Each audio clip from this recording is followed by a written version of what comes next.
مدینہ کا بازار تھا۔ گرمی کی شدت اتنی زیادہ تھی کہ لوگ نڈال ہو رہے تھے۔ ایک تاجر اپنے ساتھ ایک غلام کو لیے پریشان کھڑا تھا۔ غلام جو ابھی بچہ ہی تھا وہ بھی دھوپ میں کھڑا پسینہ پسینہ ہو رہا تھا۔ تاجر کا سارا مال اچھے داموں بک گیا تھا، بس یہ غلام ہی باقی تھا جسے خریدنے میں کوئی بھی دلچسپی نہیں دکھا رہا تھا۔ تاجر سوچ رہا تھا کہ اس غلام کو خرید کر شاید اس نے گھاٹے کا سودا کیا ہے۔ اس نے تو سوچا کہ اچھا منافع ملے گا، لیکن یہاں تو اصل لاگت ملنا بھی دشوار ہے۔ اس نے سوچ لیا تھا کہ اب اگر یہ غلام پوری قیمت پر بھی بکا تو وہ اسے فوراً بیچ دے گا۔ مدینہ کی ایک لڑکی کی اس غلام پر نظر پڑی تو اس نے تاجر سے پوچھا کہ یہ غلام کتنے کا بیچو گے؟ تاجر نے کہا میں نے اتنے میں لیا ہے اور اتنے کا ہی دے دوں گا۔ اس لڑکی نے اس بچے پر ترس کھاتے ہوئے اسے خریدا۔ تاجر نے بھی خدا کا شکر ادا کیا اور واپسی کی راہ لی۔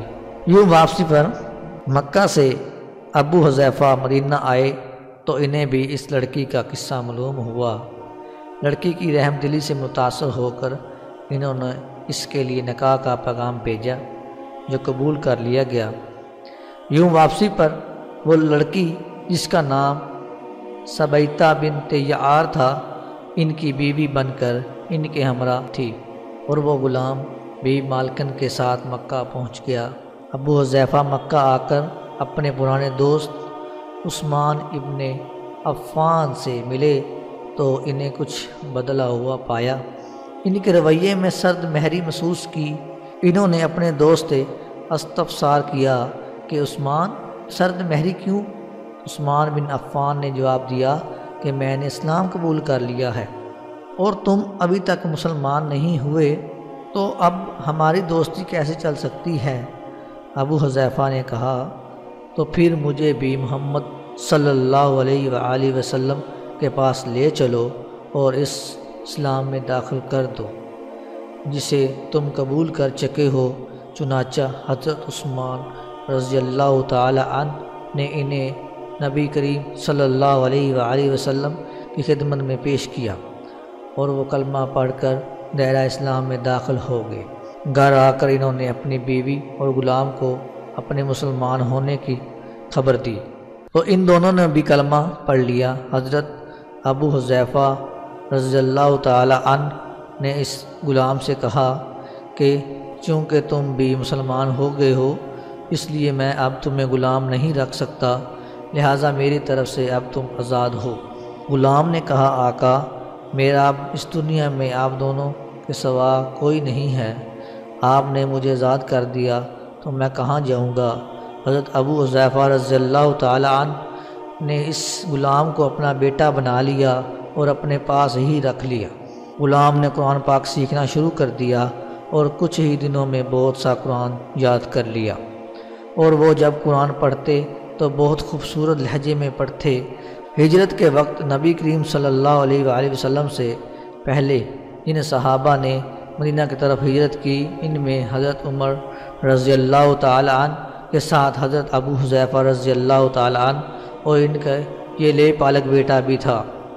مدینہ پہنچ کر جب نماز کے لیے امام مقرر کرنے کا وقت آیا تو اس غلام کی خوبصورت تلاوت اور سب سے زیادہ قرآن حفظ ہونے کی وجہ سے انہیں امام چن لیا گیا، اور ان کی امامت میں حضرت عمر رضی اللہ تعالی عنہ جیسے جلیل القدر صحابی بھی نماز ادا کرتے تھے۔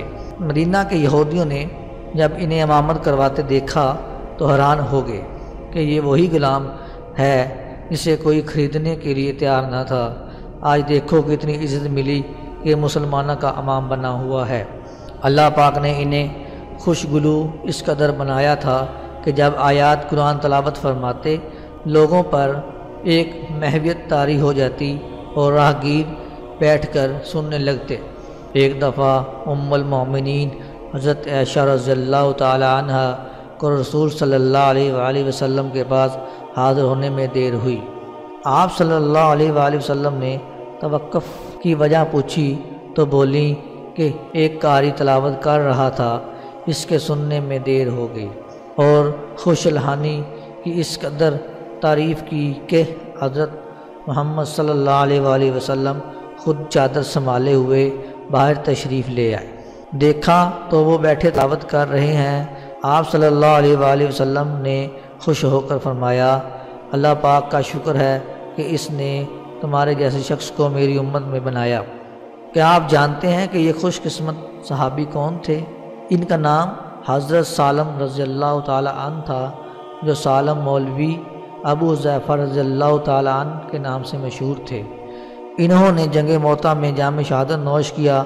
اللہ کی کروڑہا رحمتیں ان پر۔